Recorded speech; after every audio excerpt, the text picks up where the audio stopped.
예, 요한계시록 1장 강의하도록 하겠습니다. 먼저 본문 들어가기 전에 그 개론을 잠깐 보도록 하겠습니다. 역사적으로 요한계시록의 해석법의 다양성으로 말미암아 혼란과 무질서가 굉장히 가중되었습니다. 모든 성경은 하나님의 감동으로 기록되었기 때문에 우리에게 주셨을 때는 반드시 이유가 있는데, 지금 이 계시록으로 인한 오해들이 많기 때문에 교회에서는 계시록 강해를 잘 해주지 않습니다. 예. 어제도 제가 옛날 생각이 나가지고 유튜브에 검색을 해봤어요. 다미성교회 사건. 언제입니까? 92년도 10월 28일인가 그랬던 것 같은데, 그때 그 교회 온 성도들이 모여가지고 주님 오신다고 기다리고 KBS, MBC 방송국이 앞에 가가지고 다 촬영을 하고 난리를 쳤어요. 근데 예수님 안 오셨고 그 이장님 목사는 30억 횡령으로 감옥에 갔어요. 감옥에 갔는데 그의 집을 수색을 해보니까 자기가 예수님 온다고 한 6개월 뒤에 만료되는 채권들이 많더래. 그럼 자기는 믿었어요? 안 믿었어요? 안 믿었죠. 근데 그 사건 이후에 교회들에서는 요한계시록 이야기는 물론이고 특히 무슨 말을 못 꺼냈냐 하면 휴거에 대해서 일절 설교들을 못했어요. 왜냐하면 사회적 비판을 엄청나게 받았고 온갖 그걸로 인한 말들이 많았기 때문에 교회에서 괜히 요한계시록 강의한다, 휴거 얘기한다 이래버리면은 그 교회는 그런 사이비 집단하고 같은 맥락으로 묶이기 때문에 이게 여러분 사탄의 계략입니다.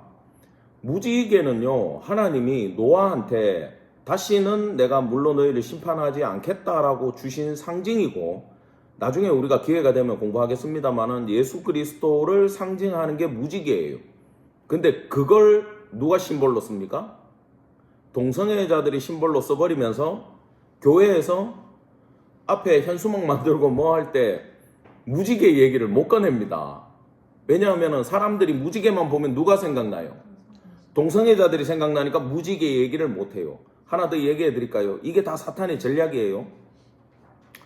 여러분 아는 할로윈 있죠? 애들 막 엄청 즐기고 그 할로윈 때 막 이태원에서 엄청난 사고도 일어나고 그랬는데, 물론 그 사고로 죽은 분들 너무 안타깝고 가슴 아픈 일이지만은 할로윈의 유래를 이렇게 살펴보면은 이게 아일랜드, 영국 그쪽의 문화였어요. 근데 그게 어떤 문화냐 하면 그 사람들은 금음이 언제냐? 10월 31일이야. 그리고 새해 첫날이 11월 1일이에요. 근데 그때 죽은 자들의 영혼에 대한 공포가 있어가지고 내가 귀신 분장을 하고 있으면 귀신인 줄 알고 귀신이 우리 집에 안 와. 그 다음에 귀신들이 왔을 때 먹을 것을 내줘. 제사상하고 똑같은 개념입니다. 자, 그 문화가 미국으로 아일랜드계를 통해 가지고 건너갔고, 또 그 전에 어떤 일이 있었냐면은 교황청에서 그쪽을 전도를 하다 보니까 이 사람들의 문화를 받아들여야 돼요. 그래서 여러분 지금도 동남아에 뭐 필리핀이라든지 또 이런 나라들, 남미에 카톨릭 국가들 있죠. 그날 다 휴일입니다. 할로윈 때. 왜? 그들이 귀신을 섬기는 문화를 그대로 받아들여 가지고 11월 1일을 뭘로 바꿨냐 하면, 카톨릭에서 모든 성인들, 옛날에는요, 카톨릭 초기에는요, 요 성인 따로 날 정하고 이 성인 따로 날 정하고 계속 성인들의 날을 만들었어요. 절기로. 근데 이게 숫자가 너무 많은 거야. 그러니까 머리가 아프거든. 한꺼번에 그들을 위한 제사지. 그걸 11월 1일로 드렸어요. 여러분, 이걸 보다 못한 루터가 종교개혁을 할 때 왜 10월 31일 날 했겠어요? 그 모든 우상숭배의 문화를 깨부시겠다고 10월 31일 날 종교개혁을 시작했어요, 루터가. 11월 1일부터는 새로운 날을 만들겠다는 거예요. 그게 우리 기독교예요. 근데 그 종교개혁일 날 우리 자녀들은 무슨 축제를 벌리나요? 할로윈 축제를 벌리고 있어요. 여러분, 그건 분명히 귀신에 대한 숭배가 들어있는 문화입니다. 그냥 호박 가지고 뭐 만들고 하는 그런 재밌는 축제가 아니고 영적인 의미는 전부 다 귀신 이야기예요. 종교개혁제가 뭐로 변질됐다? 할로윈으로 변질이 되고 있고, 물론 할로윈이 역사는 더 오래됐지만 궁금하면 유튜브 찾아보세요. 역사적인 근거가 있는 이야기입니다. 무지개는 동성애 같습니다. 이 귀한 휴거의 신앙, 요한계시록의 신앙은 이단들의 전유물이 되어버렸기 때문에 교회에서는 계시록을 멀리하고 있다라는 겁니다. 근데 하나님께서 주신 건 반드시 이유가 있기 때문에 우리는 반드시 이 말씀을 공부하고 말세에 대한 대비를 해야 된다라는 거예요. 이게 이단에서 워낙 많이 쓰다 보니까 이거에 대해서 이 파싱을 해가지고 본문의 뜻을 전한다든지 아니면 영적인 의미를 성경에서 가지고 와가지고 찾아가지고 복음을 전한다든지 이런 얘기를 하면 사람들이 싫어해요. 그래서 신학교 교수님들도 기독교 방송에 나가가지고 요한계시록에 대한 질문을 하면은 굉장히 상징적이고 국지적이고 현실과 이 본문이 말해주고 있는 현실과 전혀 상관없는 그냥 듣기 좋은 얘기로 강의를 하더라고요. 제가 다 찾아봤어요. 그래서 뭐 어느 신학교 교수인데 우리 신학교 교수라 그러면 믿잖아요. 나와가지고 요한계시록을 강의한다 그러면 듣지 마시고 차라리 다른 목사님들이 해주는 강의를 들으시기 바랍니다. 예, 정통 교단에 있는 목사님들 중에 요한계시록 강의를 요즘 잘하는 분들이 많더라고요. 제가 검색을 해보니까. 그래서 차라리 그런 강의를 한 3편 정도만 들어도 충분히 이해가 됩니다.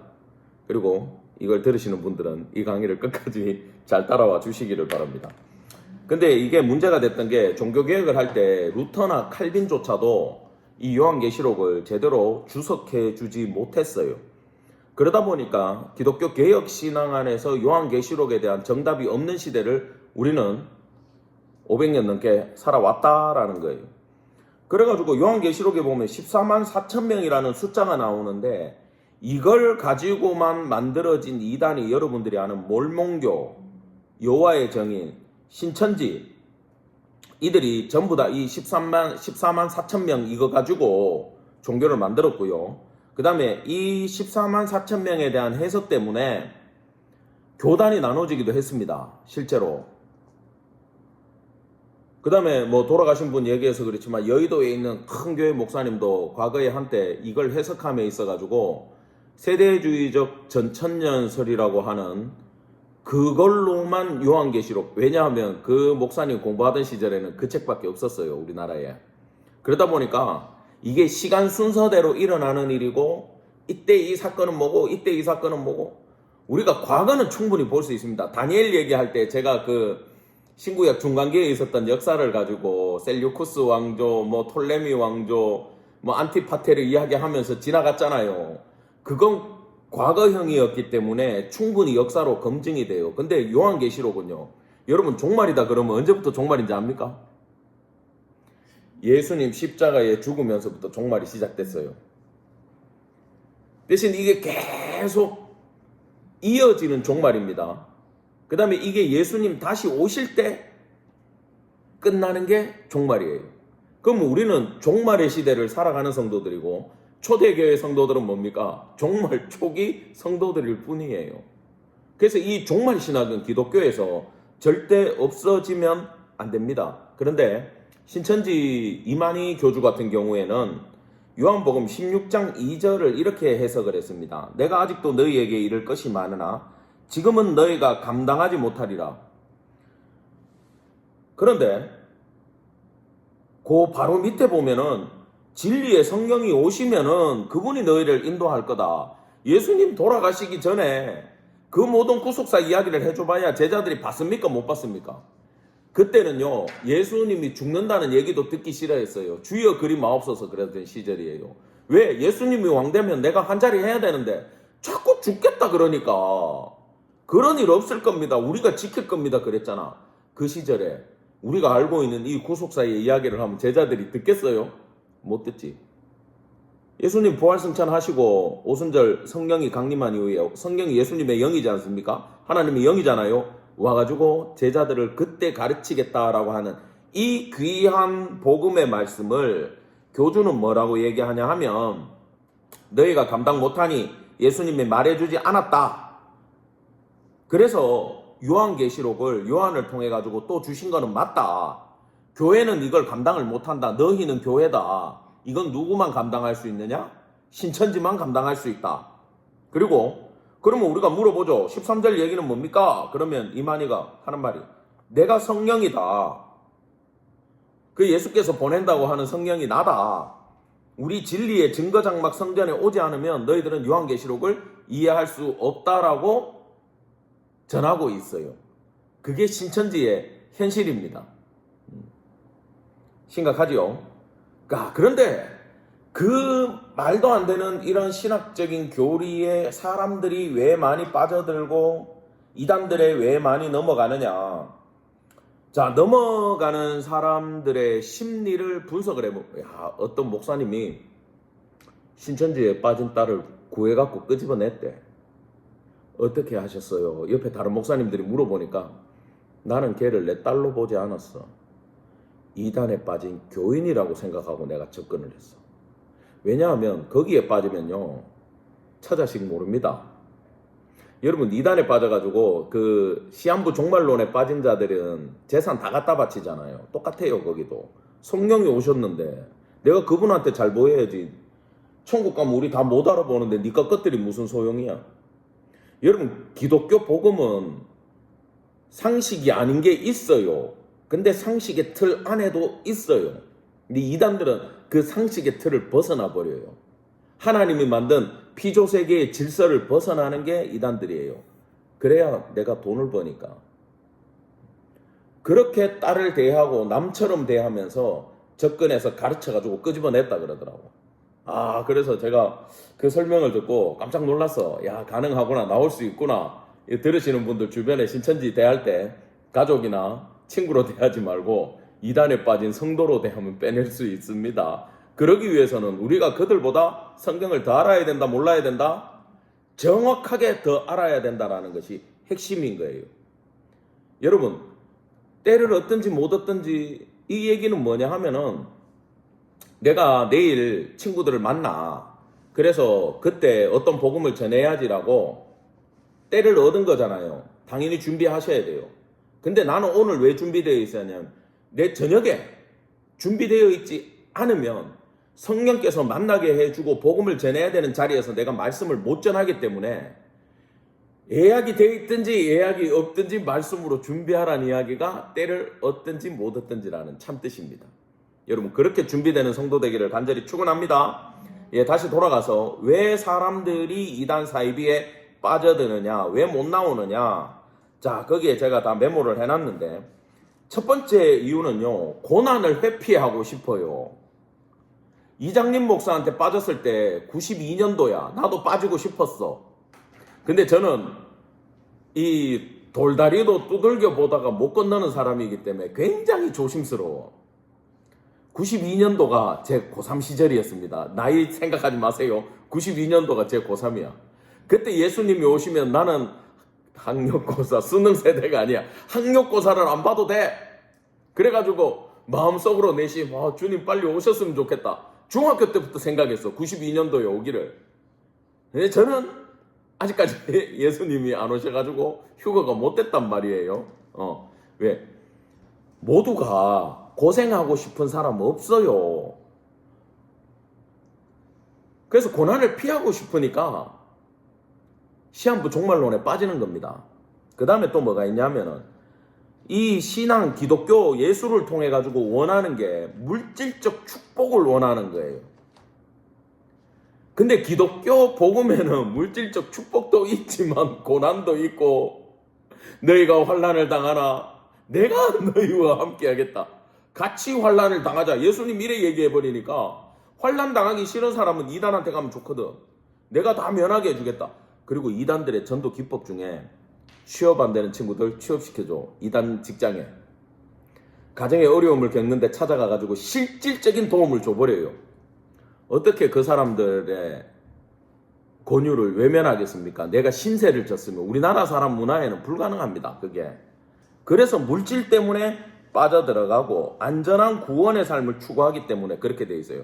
여러분, 요한계시록 그렇게 접근하면 처음부터 하나도 열리지 않습니다.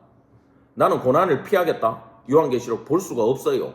요한계시록은 축복의 책이기도 하지만 고난의 책이기도 합니다. 이걸 가슴에 품고 가셔야 돼요. 그 다음에 어떤 또 문제가 있었냐면, 이걸 예수님은 해석을 다 해놨으니까 그냥 성도들 읽어주고 교독해라 이렇게 주신 책이에요. 그 당시에 강산 목사님이 있겠습니까? 뭐 유명한 사도가 각 교회마다 돌아다니면서 복음을 전했습니까? 그저 쪽복음 하나씩 전해줘도 할렐루야 아멘 그러고 받을 때거든요. 어떻게 이 모든 뜻을 다 이해를 할 거예요? 읽어줘라. 서로 읽어라. 그때 성령께서 역사하실 것이다. 이것이 바로 예수님이 해석하라고 하신 방법인데, 온갖 기법들을 다 적용해가지고 성경을 쪼개고 파고 나누다 보니까 원래 하시고자 했던 뜻을 잊어버리고 엉뚱한 고민만 하다가 요한계시록 어려워 그러고 덮어버리는 거예요. 그리고 과거에 잘못된 해석 붙들고 이게 진리인데 어렵다. 아멘 주 예수여 오시옵소서 끝. 요한계시록을 못 받은 초대교회 성도도 있을 거 아닙니까? 예수님 잘 믿고 예수님 기다리고 믿음으로 살았으면 뭐 이 복음 못 읽었다고 천국 못 가는 건 아니지만 우리에게는 주어졌어요, 안 주어졌어요? 주어졌다면 우리는 반드시 깊게 들어가야 돼요. 자, 요한계시록을 해석하는 기본적인 이해의 방법이 4가지가 있습니다. 첫 번째는 서신으로서의 요한계시록이에요. 서신은 뭐냐? 이 편지 형식으로 주어져 가지고 돌려서 서로가 나눠서 읽게 되어 있는 그런 책이기 때문에 어렵지 않다라는 생각을 먼저 해야 돼요. 두 번째, 예언으로서의 계시록입니다. 이 예언에 대해서는 좀 이따 설명을 해줄게요.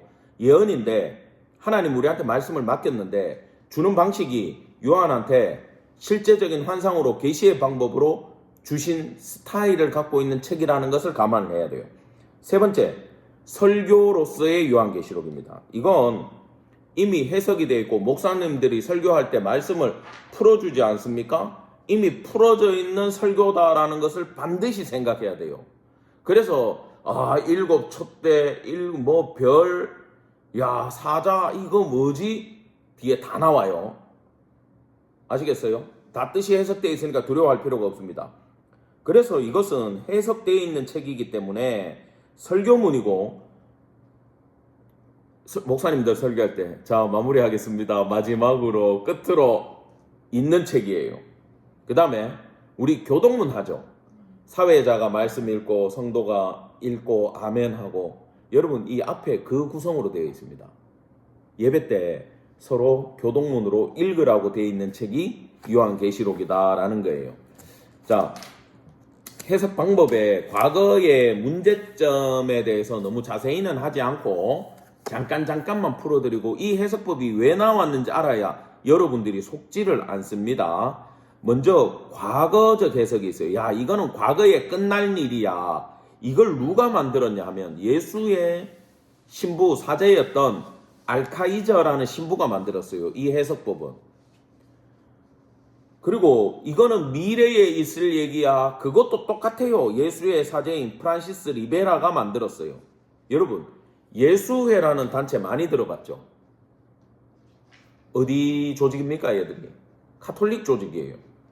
카톨릭 조직 중에서 예수회가 결성된 이유는 루터로부터 시작된 기독교를 우리가 무너뜨려야 되고 그들을 회개시켜야 되고 다시 카톨릭으로 끌어들여야 되기 때문에 기독교에 혼란을 줘가지고 무너뜨리려고 나온 자들이 예수회고, 그들은 세계 정치 전쟁에 많이 개입해가지고 일을 했고, 혹자들은 임진왜란 때 토요토미 히데요시가 우리나라를 조선을 침공해가지고 올 때 거기에 기독교가 가담했다라고 얘기하는데, 거기에 축복기도 해주고 배 타고 따라온 사람들이 예수의 사제들이에요. 우리는 그 역사를 분명히 알아야 돼요. 그 사람들이 어떤 사람들인지 알아야 돼요. 우리는 그 사람들이 만들어 놓은 잘못된 방식을 가지고 지금까지 요한계시록을 공부해 왔어요. 과거적 해석은 뭐냐? 이미 다 성취됐기 때문에 필요 없다. 이건 언제 끝났냐? 초대교회가 로마로부터 핍박을 받다가 콘스탄틴이 기독교를 국교화할 때 이미 요한계시록은 다 완성되고 끝난 책이다. 공부할 필요가 없다. 왜 이렇게 얘기했겠어요? 자꾸 기독교에서 적그리스도가 될 만한 사람들을 말하면서 교황을 자꾸 집어넣어. 왜? 황제가 없으니까 지금은 교황을 거기에 집어넣어가지고 적그리스도다 그러니까 그 얘기 안 나오게 하려고 과거에 끝났다라는 이론을 만들어서 퍼뜨렸어요. 이게 과거적 해석입니다. 자, 미래적 해석은요. 교황이 적그리스도가 아니라 먼 미래에 적그리스도가 또 나올 것이다. 이렇게 해석을 했어요. 우리가 오늘 볼 장차 될 일에 대해서 이게 먼 미래다. 그냥 이렇게 뒤로 계속 미루고 이건 대성공을 해가지고 기독교의 대혼란을 가지고 왔어요. 그러면서 세대주의적 전천년설이 이 미래적 해석, 프란시스 리베라로부터 나온 이론에서 세대주의적 전천년설이 나오면서 그 책을 보면서 한국의 수많은 이단들과 기독교 목사들이 거기에 빠져가지고 이게 진리다라고 하면서 복음을 왜곡하기 시작했어요. 이것도 우리가 생각을 고쳐야 됩니다. 이 사람들은 스코필드의 알레고리를 가지고 왔는데 제가 신학할 때 누가 야 알레고리 방법 조심해야 된다. 그런 거 있잖아요. 사마리아 여인은 사마리아인 선한 사마리아인 여기 뭐 예수님 상징하는 거 맞아요. 근데 거기 있는 뭐 레위인은 누구고 누구는 누구고 강도는 사탄이고 요렇게 우리가 이해할 때 알레고리 방법이 필요한 게 예수님의 비유 가운데 뭐는 뭐다라고 연결시킬 수 있는 게 반드시 있어요. 근데 성경은 다 이 한 가지 방법으로 풀 수가 없어요. 요한계시록도 이 방법으로만 보면 안 돼요. 근데 얘는 뭐고 이렇게 풀어버리면 요한계시록의 가치가 확 떨어져 버려요. 그걸 이용을 한 거야. 그러다 보니까 이걸 이용한 사람 중에 한 명이 이장님인데 요한계시록 갖고 또 뭐를 그 안에 넣는지 압니까? 그때 2000년에 대한 사람들의 공포가 있었잖아요. 2000년이 되면 지구가 멸망할 것이다. 2000년 전에가 언제예요? 99년이죠. 그 종말에서부터 7을 빼면 어떻게 돼요?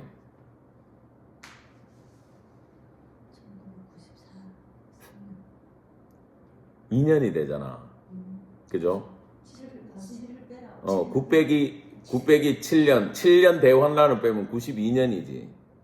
99년도, 2000년도에 종말이 올 거기 때문에 예수님이 92년도에 재림할 것이다가 이장님의 이론이었어. 그러면 그 사람은 요한계시록이라는 틀에 뭐를 갖고 왔냐 하면 1999년도 종말론이 어디서 나왔냐면 노스트라다무스에서 나왔어. 노스트라다무스와 기독교의 짬뽕이 누구라고? 이장님이고 그렇게 해석하는 방법이 뭐라고? 세대주의적 전천년설에서 나왔고 그게 프란시스 리베라가 만든 미래주의적 해석에서 나온 족보를 갖고 있어요. 아시겠어요? 전부 다 기독교를 파기하기 위해서 나온 거에 기독교가 파괴되는 대성공을 그들은 거두었다. 그러니까 그딴 종교 싫다. 기독교 저 이단 사입이 싫다. 원래 기독교의 근본이 뭐지? 카톨릭이다. 형제들이여 포용하노라. 너희의 죄를 사하노라. 지금도 카톨릭은 기독교 교단에 공문을 보내요. 형제들이여 회개하고 돌아오라. 아시겠어요? 우리가 카톨릭 신자들은 착하지. 신부가 1년에 한 번만 포도주 나눠주고 보통 매번 미사 때 포도주는 누구만 먹습니까? 모르죠. 신부만 먹어요. 성당에 가보면요. 신부가 설교하는데 뒤에 리모컨이 있어. 스위치 딱 누르면 벽에서 그 이상한 삼각형 안에서 탁 돌면서 금잔이 딱 나와. 그럼 거기에 지 혼자 포도주 가득 따라가지고 성찬식 하면서 지는 포도주 먹고 사람들한테는 요만한 입에 넣으면 녹는 전병 하나씩 넣어줘. 그다음에 이게 예수의 살이다. 너희 안에서 변화될 거다. 여러분 그 화채설로 가면 문제가 뭔지 압니까? 성찬식 할 때마다 예수님 십자가에 못 박는 거예요.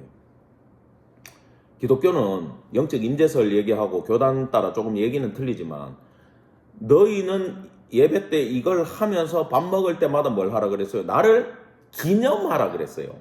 그래서 성찬은요, 구원의 방편이 아니라 은혜의 방편입니다.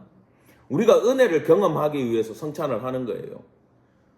우리 교회 성도들이 아직 성찬식 많이 안 해보고 해가지고 성찬식 때 실수를 많이 하고 뭐 떨어뜨리고 무너뜨리고 난리를 치는데 관계없어요.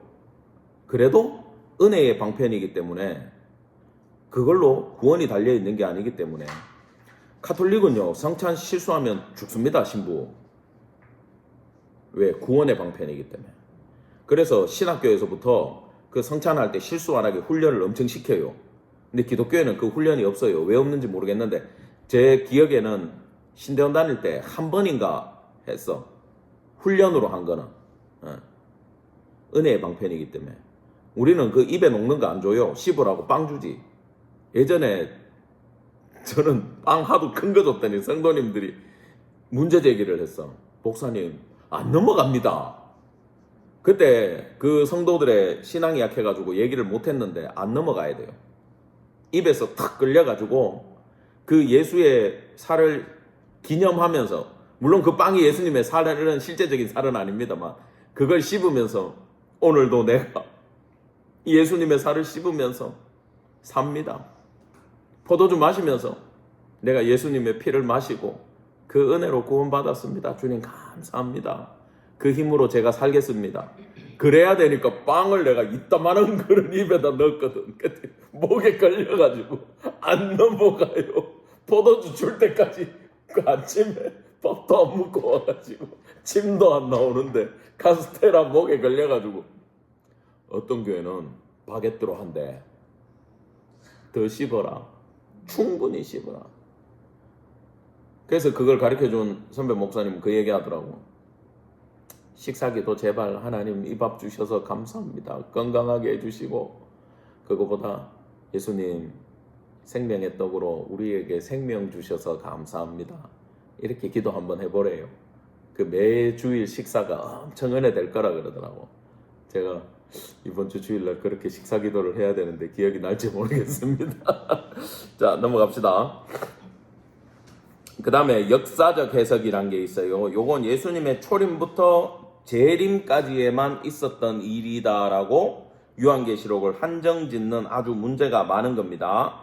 그 다음에 상징적 해석이 있는데, 이게 요즘 이 젊은 MZ세대한테는 아마 이게 맞을 거예요. 그냥 영적인 이야기다. 은혜 받으란 얘기다. 이건 시대와 상관없다. 이렇게 영적인 측면만 강조해 버리는 거예요. 근데 여러분 알다시피 우리 성도들의 마인드의 문제가, 여러분 7년 대환란 전에 휴거가 있다 그러잖아요. 우리 그래 배웠어요, 어릴 때. 7년 대환란 안 당하고 싶죠. 그러니까 교회에다가 다 헌금하고 그때 다 휴거 되시라니까. 요렇게 얘기해요. 아시겠어요? 돈을 사랑하라는 뜻은 아닙니다만 7년 대환란 전에 주님이 휴거 안 시켜주면 어떡할 거예요? 아, 그럼 우리 목사님 요한계시록 안 믿는다 또 익할 수도 있어요. 여러분 뒤에 가봅시다. 무슨 얘기인지. 우리는 지금부터 어떤 마음을 먹어야 되냐 하면, 따라합시다. 땅은 망한다. 네. 어린 양 예수는 승리한다. 나는 따라하세요. 계속. 나는 어느 편에 설 것인가? 여러분 망하는 땅에 있을 거예요? 예수님 편에 설 거예요? 어린 양 따라갈 거예요? 아멘. 이 마인드 갖고 있으면 요한계시록은 다 풀립니다. 이걸 얘기하고 싶은 거예요. 요한은 어느 편에 설래? 이걸 얘기하고 싶은 게 이 복음을 주신 예수님의 뜻이고, 이걸 받아야 되는 우리의 마음이 돼야 된다라는 거예요. 자, 요한복음 16장 33절입니다. 이것을 너희에게 이르는 것은 너희로 내 안에서 평안을 누리게 하려 함이라. 세상에서 너희가 환난을 당하나 담대하라. 내가 세상을 이기었노라. 이거 십자가 직전에 제자들한테 네가 가야 되는 길은 고난의 길이고 십자가 길이다.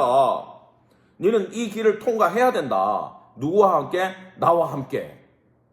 고난 당한다. 누구와 함께? 나와 함께. 내가 너희 고난 당할 때 옆에 있을 것이다. 여러분, 바울이 일평생 스데반 돌로 쳐 죽이고 있는 그 자리에서 스데반의 죽는 모습이 그 평생에 떠나지 않았을 거예요. 너무 충격을 받았기 때문에. 어떻게 인간이 돌에 맞아 죽는데 이렇게 웃으면서 와, 저 얼굴이 어떻게 나오지? 어떤 사이비에 빠졌길래 저렇게 되지라고 계속 고민을 했을 거야. 근데 나중에 바울이 깨닫죠. 아, 그때 하늘이 열려가지고 예수님이 스데반아 올라와라. 내 너 기다리고 있었다. 빨리 와라. 내 사랑하는 아들아 올라와라. 그 하늘이 열리고 스데반이 그걸 봤기 때문에 예수님 보고 환하게 웃으면서 돌에 맞으면서도 기뻐할 수 있었구나. 이게 신념에서 온 게 아니고 하늘로부터 내려오는 기쁨이었구나. 이걸 바울이 나중에 자기가 예수 만나고 안 거예요.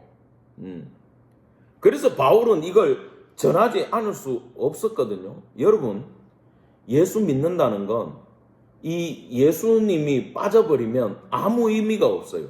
우리는 예수님을 자꾸 구원에만 한정시켜 놓고 구원받은 이후에는 우리가 의를 이루고 덕을 쌓아가지고 우리 허리벨트를 쪼라매고 그걸로 하나님의 나라, 교회를 위해서 헌금 많이 하면서 우리가 천국 백성이 되어간다라는 아주 카톨릭적인 신앙, 고행의 신앙을 우리가 가지고 있는데 예수님은 그렇게 얘기하신 적이 없습니다.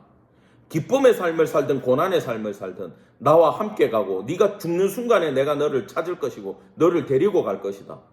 나와 함께 가자. 고난이 와도 두려워하지 마라. 죽음이 와도 두려워하지 마라.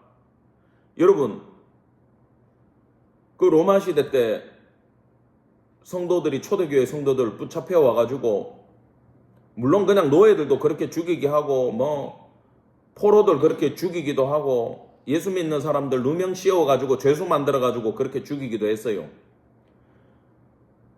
양가죽을 성도들한테 입혀놓고 양의 피를 뿌려놓고 콜로세움에 집어넣고 사자를 풀면 사자가 어떻게 하겠습니까? 달라들지. 근데요, 그거 나중에 폐지시켰어요, 로마가. 왜 폐지시켰는지 아세요?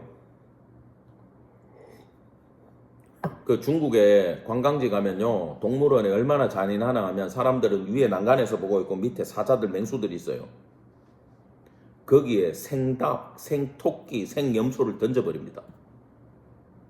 그럼 얘들이 후다닥 거리고 도망가고 사자는 그거 바로 안 잡아먹어요. 왜냐하면 공연하는지 알아. 얘들이 퍼포먼스 보여주는 거야. 불쩍불쩍 뛰면서 놓쳤다가 잡으러 갔다가 사육사 컷 할 때까지 얘들이 연기를 해. 사람들 뭘 봅니까? 저 닭 맛있게 먹네, 치킨 맛있게 먹네, 야 오늘 점심 치킨 먹으러 가자, 이거 보고 있어요. 인간의 죄성 가운데 그 도망가고 잡고 잔인하게 잡히고 으악 하고 죽는 그 약자의 죽음을 즐기기 위해서 그걸 보고, 그걸 공산주의는 정확하게 알고 거기다가 비살상적인 행위를 가안해서 하는 거야. 관광객들 그거 보고 박수치고 와 이래.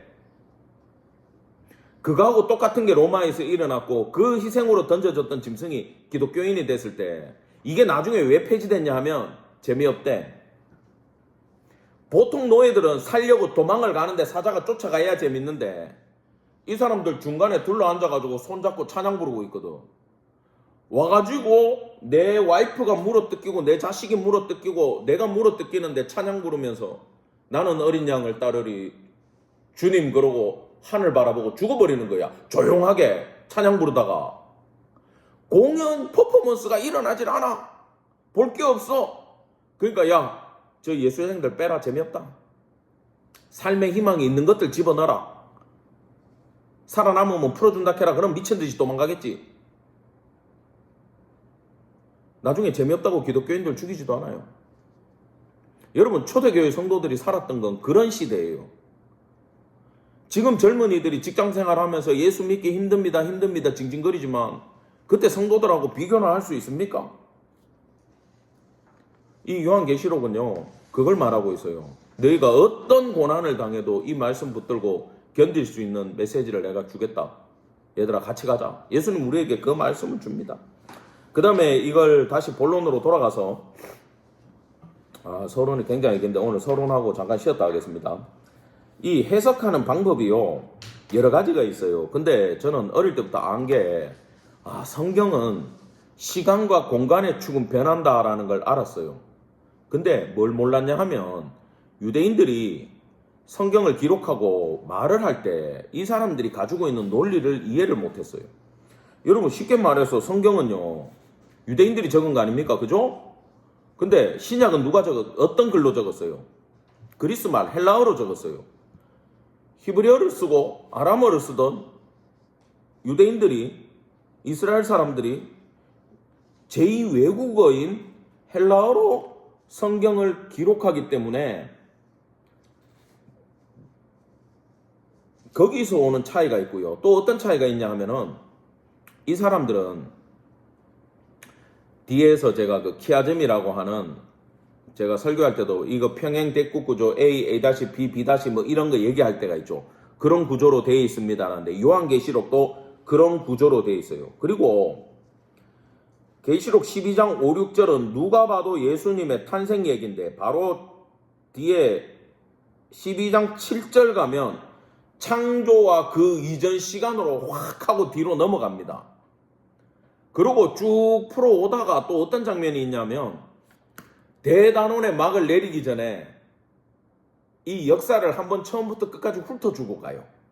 이거 뒤에 가서 설명을 드릴게요. 이게 여러분들 드라마 볼 때 최종회 하기 전에 특집으로, 만약에 옛날은 36부작 막 이랬잖아. 그럼 사람들이 중간에 까먹거든.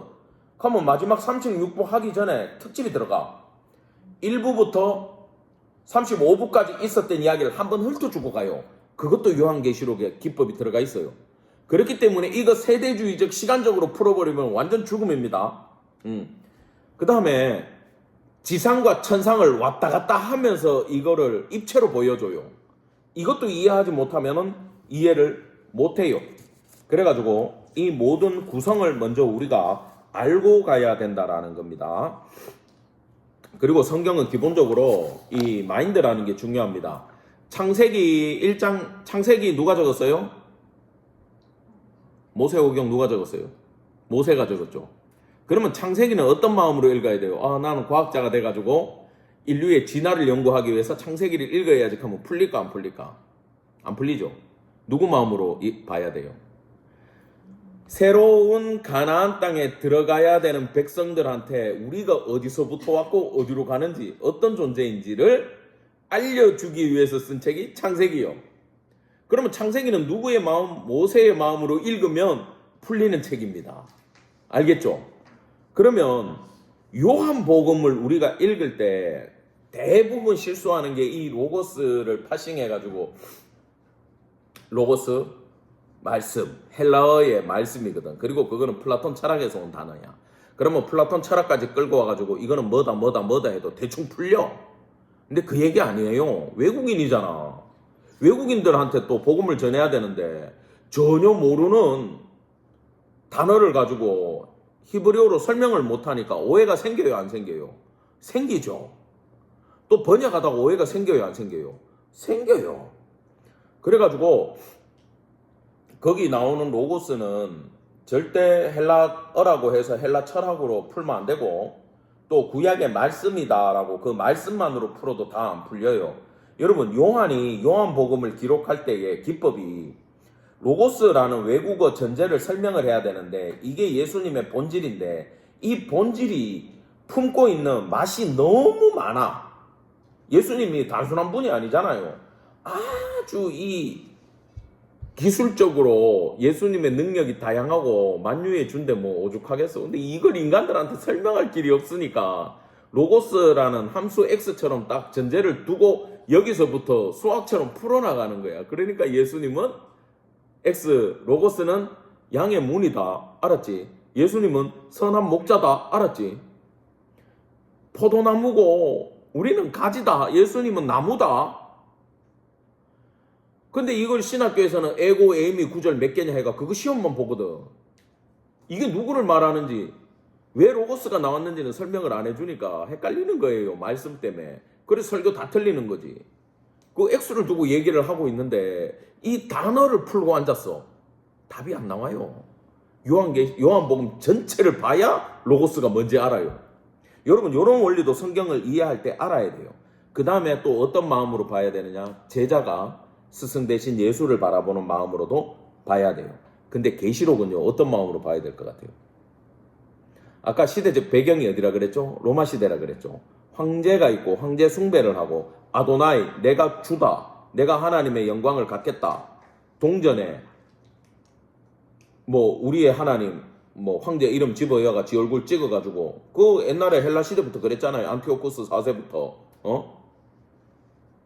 에피파네스다 신의 현현이다 이렇게 하니까 에피마네스다 너는 확실한 바보다 이렇게 사람들 놀렸대잖아.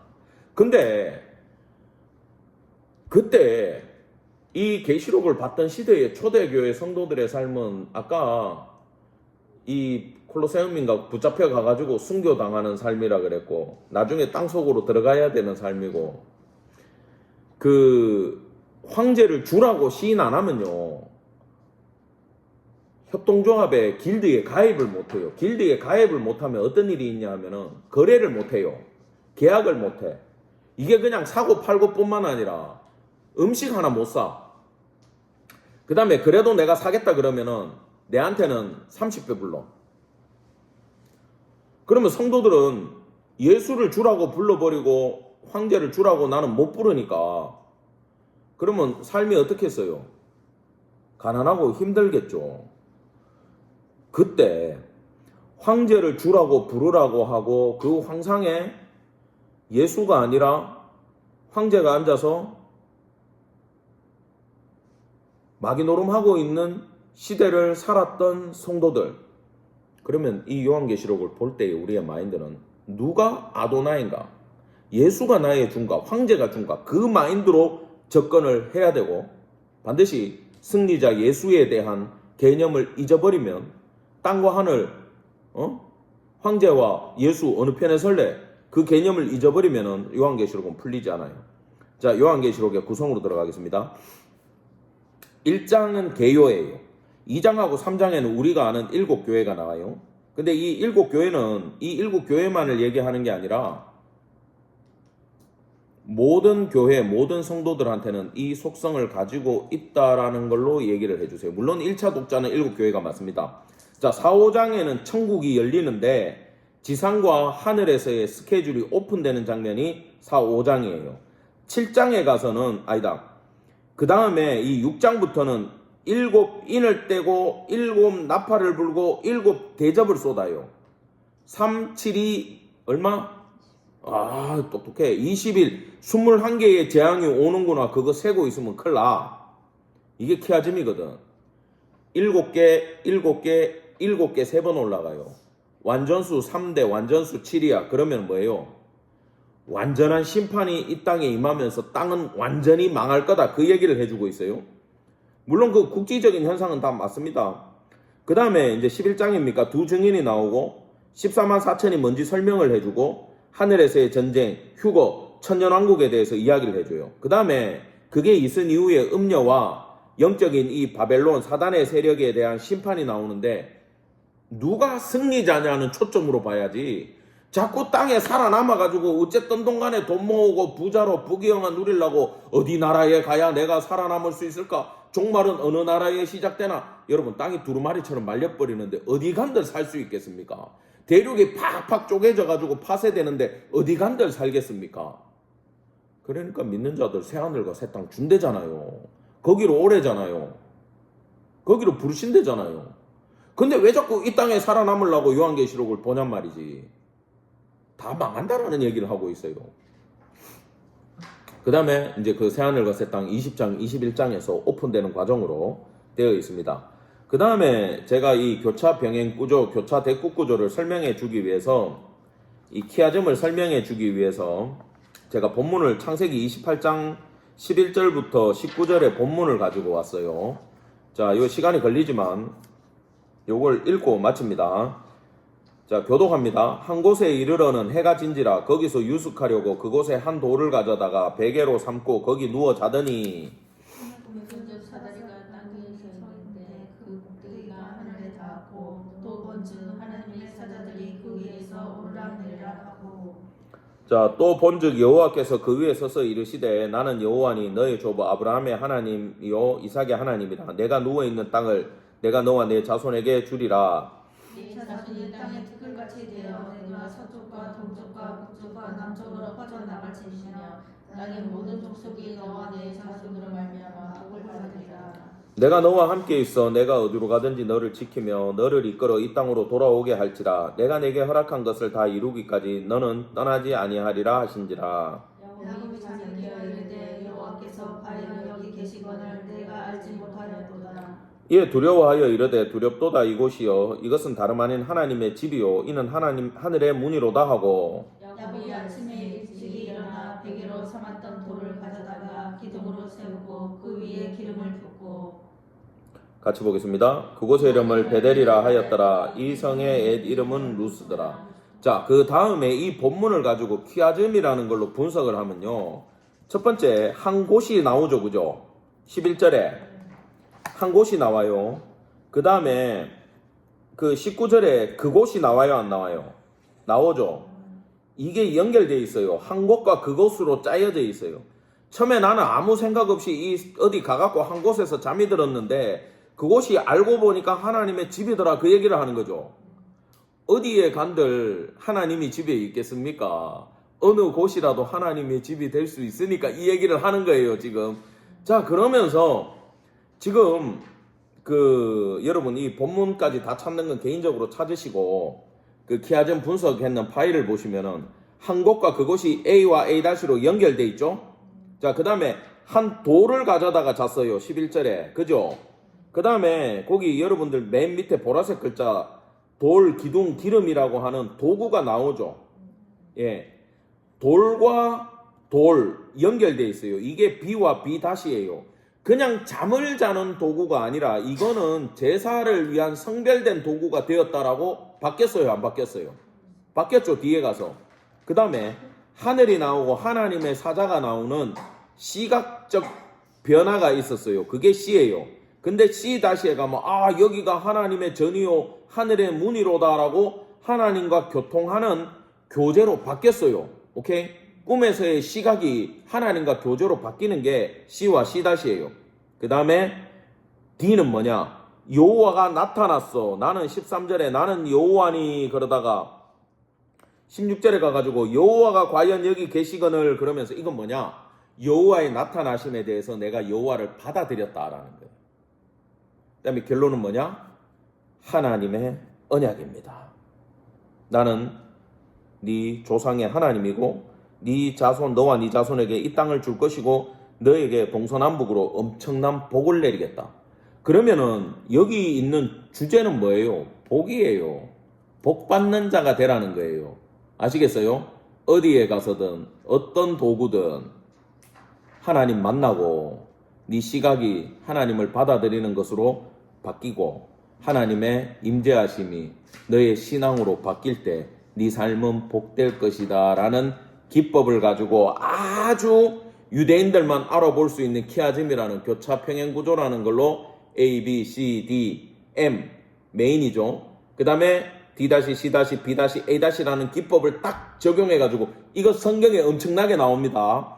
제가 설교할 때 교차 대국 구조입니다. 교차 평행 구조입니다. 그러면은 이 본문은 잘 들으세요. 이 야곱이 누가 돼야 된다는 거예요. 네가 야곱이 돼야 된다는 걸 성경이 얘기해 주는 거예요. 아시겠습니까? 근데 이게 모세가 창세기를 500년 뒤에 적었거든요. 500년 뒤에 잃는 이스라엘 백성들도 야곱의 이야기가 이렇게 전해지면 이스라엘 백성들은 이건 누구의 얘기로 받는다고? 내가 야곱이고 내가 야곱의 후손이고 내 이야기구나라고 받는다라는 거예요. 유대인들은. 아시겠습니까? 이게 이 주제를 강조하는 것도 있지만 이 이야기가 내 얘기다라는 걸 알으라고 할 때 유대인들은 키아즘으로 대화도 이런 식으로 합니다. 머리 나쁘면 유대인의 삶을 살 수가 없습니다. 앞에 무슨 얘기했는지 잘 기억하고 있어야 됩니다. 이걸 애들 어릴 때 식탁에서부터 훈련을 시켜요. 그러니까 그들은 이게 되는 거야. 우리는 안 돼. 그래서 우리는 공부를 하셔야 됩니다. 요런 기본적인 이론과 상식과 배경을 가지고 다음 시간부터 요한계시록 1장 강의에 들어가도록 하겠습니다. 잠시 쉬었다가 공부하겠습니다. 수고하셨습니다.